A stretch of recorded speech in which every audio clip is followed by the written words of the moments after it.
ভাই আমার কাছে তো 170 টাকা আছে ভাই। আপনি কি জুতা কিনতে নাইছেন না ফাইল করতেছেন স্যার বারাম দোকান থেকে?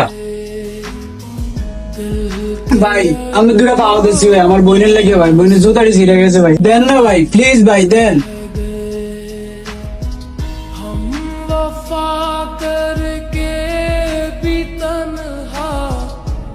ভাইয়া আমার এই শার্টটা ছিঁড়ে গেছে, বলছি যে ভাইয়া আমার একটা নতুন শার্ট লাগবে, একটা নতুন শার্ট কিনে দাও আমারে। শার্ট ছিঁড়ে গেছে তো কি হয়েছে, এটাই করবি? পরিবারের অবস্থা এখন কি তুই বুঝছ না? তুই কি ছোট?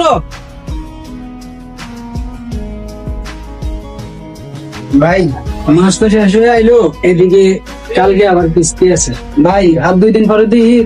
বলছি যে আজকে বেতনটা দিলে ভালো হতো। আজকে বেতন পাইলে যদি তোর উপকার হয় আর তুই খুশি হস, তাহলে তো তোর বেতন আজকে দিতেই হয়।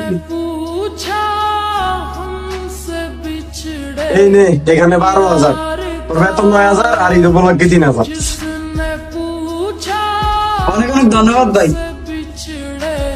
আচ্ছা শোন, আমার শরীরটা আজকে ভালো লাগতেছে না, আমি বাসায় চলে যাব।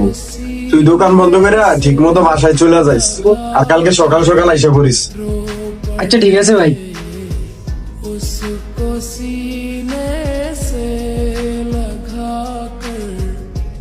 আমার এই শার্টটা ছিঁড়ে গেছে।